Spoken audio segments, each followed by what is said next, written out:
El viento del desierto no tiene piedad. Arrastra el polvo de naciones olvidadas y lo arroja contra el rostro de quienes no tienen patria. En el corazón del creciente fértil, donde las promesas de los dioses suelen escribirse en piedra o en sangre, una mujer camina con los pies agrietados y el alma suspendida en un hilo de silencio. No es una reina, aunque su linaje roza las sombras de las pirámides. No es una profetisa, aunque el cielo está a punto de pronunciar su nombre con una claridad que estremecerá los siglos. Ella es Agar, un nombre que en las lenguas antiguas resuena como extranjera o aquella que huye, una mujer cuyo destino fue decidido en las cortes de Egipto y sellado en las tiendas de un patriarca que buscaba un heredero para las estrellas. La crisis que define su vida no comenzó con una guerra de espadas, sino con una guerra de vientres y una fe que, en su desesperación, intentó ayudar a Dios. Abraham y Sara, depositarios de una promesa divina que parecía marchitarse con cada ciclo lunar, se encontraban atrapados en el silencio de una matriz estéril. En aquel mundo antiguo, la esterilidad no era solo una tragedia biológica, era una sentencia de muerte social y una deshonra espiritual que borraba el nombre de una familia de la faz de la tierra. El vacío de la cuna de Sara no era solo un dolor privado, era un vacío geopolítico que amenazaba con disolver el pacto de una nación antes de que ésta naciera. Bajo las leyes del Código de Hammurabi y las estrictas costumbres mesopotámicas que regían la época, una esposa estéril tenía el derecho jurídico y casi la obligación moral de entregar a su sierva al marido para obtener descendencia. Era una transacción legal gélida que despojaba a la mujer de su humanidad para convertirla en un simple recipiente, un puente biológico para asegurar la herencia. Agar fue el regalo de un faraón a Abraham, un trofeo de una estancia en Egipto, marcada por el miedo y el engaño. Ella era probablemente una mujer de la corte, quizás una princesa de menor rango o una sirvienta de alto nivel, arrancada de la sofisticación del Nilo para servir en las tiendas nómadas de un hombre que hablaba con un dios invisible. Imagina por un momento el contraste cultural. Agar venía de una civilización de piedra, de templos colosales y una jerarquía divina establecida por milenios.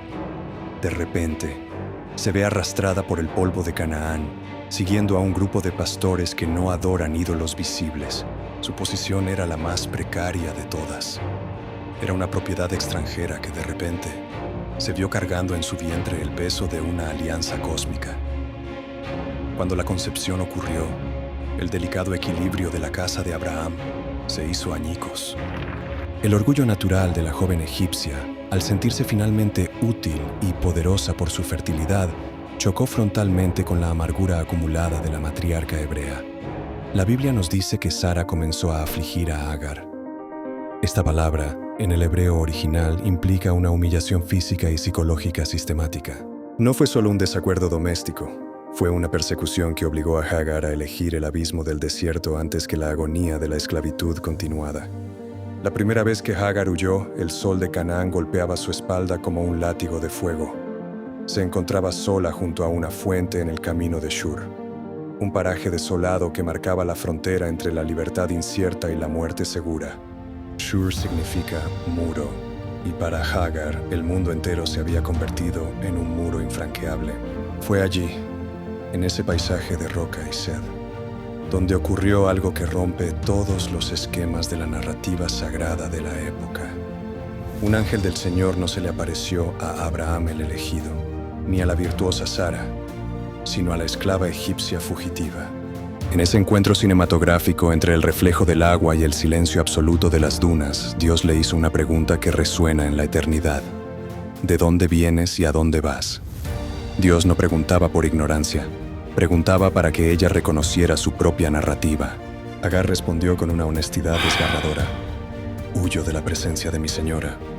En aquel momento de vulnerabilidad extrema, Agar realizó un acto de audacia espiritual que desafió todas las estructuras religiosas y sociales de su tiempo. Ella, una extranjera pagana, una mujer sin derechos, se atrevió a ponerle nombre a la divinidad. Lo llamó El Roi, que significa el Dios que me ve. Es un detalle bíblico profundo. Es la única persona en todas las escrituras que le otorga un nombre nuevo a Dios. En una cultura donde los dioses eran ídolos distantes y caprichosos que exigían sacrificios, Agar descubrió a un Dios que posee una mirada personal y compasiva. Aquella revelación fue su primer acto de resistencia silenciosa. El ángel le ordenó algo casi imposible: vuelve a tu señora y ponte bajo su mano. Pero le dio una promesa que compensaba el sacrificio. Su hijo se llamaría Ismael, que significa Dios oye. La estructura de la vida de Agar se construyó sobre estos dos sentidos: Dios ve y Dios oye. Agar regresó no como la misma esclava derrotada, sino como la mujer que había tenido un cara a cara con lo eterno. Durante 14 años, vivió a la sombra de la tienda de Abraham, criando a un niño que sabía que era fruto de una intervención divina, pero que también era el recordatorio constante de un conflicto no resuelto. Los años pasaron bajo el peso de una tregua armada en las tiendas de Mamre. La dinámica familiar cambió drásticamente con el nacimiento de Isaac. Lo que antes era una solución legal se convirtió en un problema de sucesión dinástica. El milagro de Isaac, el hijo de la risa, transformó la risa de Ismael en una amenaza a los ojos de Sara. La tensión dramática alcanzó su punto de ruptura durante una gran fiesta de destete. El texto sugiere que Ismael se burlaba o jugaba, una ambigüedad que Sara interpretó como una usurpación. La matriarca, con una frialdad política implacable, exigió la expulsión definitiva, hecha a esta sierva y a su hijo. Abraham, el hombre que había intercedido por las ciudades pecadoras de Sodoma y Gomorra, se vio dividido entre el amor por su primogénito y la paz de su hogar. La decisión fue una de las más oscuras y desgarradoras de la epopeya bíblica. Dios intervino diciéndole que escuchara a Sara, pero asegurándole que de Ismael también haría una gran nación. Así, al alba de un día que cambiaría la geografía espiritual del mundo, Abraham entregó a Agar un odre de agua y un trozo de pan. Era una provisión simbólica, casi un insulto frente a la inmensidad del desierto que se extendía ante ellos. Imagina la escena cinematográfica. El aire es gélido antes de que el sol despunte, y el cielo tiene el color del acero templado. Agar se coloca el odre al hombro, toma la mano de su hijo adolescente y se interna en el desierto de Beerseba. No hubo caballos, ni camellos cargados de especias, ni una escolta armada. Solo dos figuras recortadas contra la inmensidad de un horizonte que devora a los hombres. El sol sube rápidamente y con él el calor empieza a distorsionar la realidad. El polvo se mete en sus gargantas, el agua del odre disminuye con cada paso pesado y la esperanza comienza a evaporarse como el rocío de la mañana. El desierto de Beerseba es un laberinto de piedra caliza y arbustos espinosos. No hay puntos de referencia, solo el sol que castiga sin tregua. Cuando el agua se terminó por completo, la situación pasó de la dificultad a la tragedia inminente. El texto bíblico nos ofrece una imagen de una ternura y un dolor insoportables. Coloca al muchacho debajo de un matorral, no para que descanse, sino para que muera bajo una mínima sombra. Ella se aleja a una distancia de un tiro de arco, porque su corazón de madre no podía resistir el sonido del último suspiro de su hijo. Allí, en la soledad absoluta, se sentó y rompe a llorar. No es el llanto contenido de una sierva. Es el grito primario de una mujer que ha sido utilizada por reyes, desechada por profetas, y ahora parece haber sido olvidada por el Dios que una vez la vio. Pero el silencio del desierto fue interrumpido. «No temas», dijo la voz del cielo. Dios no escuchó el llanto de la madre, sino la voz del muchacho. Este es un detalle teológico sutil pero poderoso. Dios responde al sufrimiento de la siguiente generación, validando la vida de como una entidad independiente del conflicto de sus padres. En ese momento de rendición total, ocurrió el milagro de la percepción. El texto dice que Dios le abrió los ojos y vio una fuente de agua. La fuente no fue creada en ese instante. La fuente siempre había estado allí, oculta por el polvo, por el espejismo del calor o por las lágrimas de la desesperación. Este es el punto de giro donde la esclava se convierte en la fundadora de una estirpe. Agar no esperó a que un ángel le trajera el agua. Ella misma fue a la fuente, llenó el odre con sus propias manos y dio de beber a su hijo. Fue un acto de autonomía y fe recuperada. A partir de ese momento, el desierto dejó de ser una tumba para convertirse en un hogar. La Biblia registra con una brevedad épica que Dios estaba con el muchacho y creció y habitó en el desierto, y fue tirador de arco. Agar, la mujer que una vez fue propiedad de otros, tomó el control absoluto de su linaje. Ella misma buscó una esposa para Ismael en Egipto, cerrando el círculo de su propia identidad y asegurando que sus descendientes no olvidaran sus raíces. De ese hijo del desierto nacieron 12 príncipes, cumpliendo la promesa de una descendencia incontable que poblaría las arenas de Arabia.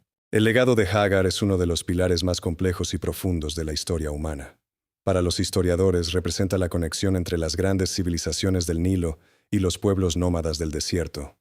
Para los teólogos es la prueba de que el plan de Dios no es exclusivo ni estrecho, sino que abraza incluso a aquellos que han sido expulsados de la tienda de la promesa.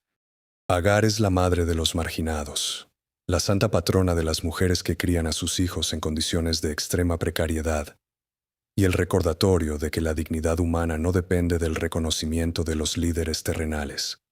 En la cultura antigua, las leyes de hospitalidad y herencia eran sagradas, pero la historia de Agar muestra que hay una ley superior, la ley de la compasión divina. El nombre de la fuente donde ella encontró agua, Beer Lahai Roi, que significa pozo del viviente que me ve, se convirtió en un lugar sagrado incluso para Isaac en los años posteriores. Esto sugiere una reconciliación silenciosa a través de la geografía del desierto. El hijo de la promesa y el hijo de la esclava bebían de la misma fuente descubierta por la fe de una mujer egipcia. Hoy, la historia de Agar sigue siendo una narrativa vibrante y necesaria. Nos habla de la resiliencia frente a la injusticia sistémica. Nos muestra que se puede ser víctima de las circunstancias sin convertirse en una víctima del alma. Hagar no permitió que el desprecio de Sara ni la debilidad de Abraham definieran quién era ella. Ella eligió creer en la mirada de Dios sobre ella, una mirada que la veía como una persona completa, con un propósito y un futuro, no como un mero instrumento para los fines de otros. Su historia es un documental sobre la supervivencia y la soberanía de Dios en los lugares más áridos de la existencia. Nos enseña que cuando los recursos humanos se agotan, cuando el odre está seco y el pan se ha vuelto piedra, todavía hay una fuente esperando ser descubierta por los ojos de la fe.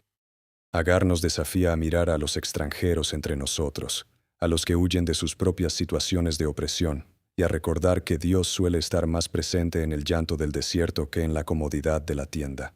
Esta epopeya termina no con una muerte, sino con una vida que se multiplica.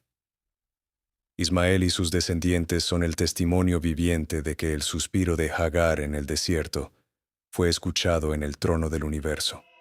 Su vida es un puente entre naciones, un grito de esperanza para los desposeídos y una lección eterna sobre la importancia de la perseverancia. Agar nos dejó un legado de valentía. La valentía de ponerle nombre a Dios y la fuerza para encontrar agua donde otros solo ven muerte. Que la historia de Agar te recuerde hoy que no importa cuán solo o sola te sientas en tu propio desierto, hay un Dios que te ve y una fuente que está lista para ser revelada ante tus ojos. No te rindas en la distancia de un tiro de arco. Mantén la fe, porque tu historia no termina en la arena, sino en la promesa de un mañana lleno de propósito y dignidad. La fidelidad de Dios es el agua que nunca se agota, y su mirada es el refugio que ninguna injusticia humana puede arrebatarte.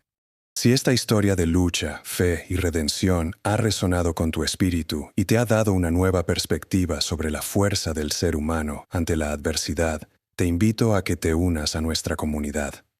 Suscríbete ahora para no perderte ninguno de nuestros relatos épicos donde la historia y la espiritualidad se encuentran para iluminar nuestro presente. Únete a nosotros, deja tu comentario y sigamos descubriendo juntos las verdades eternas que se esconden en las páginas más profundas de la historia sagrada. Te esperamos en el próximo episodio.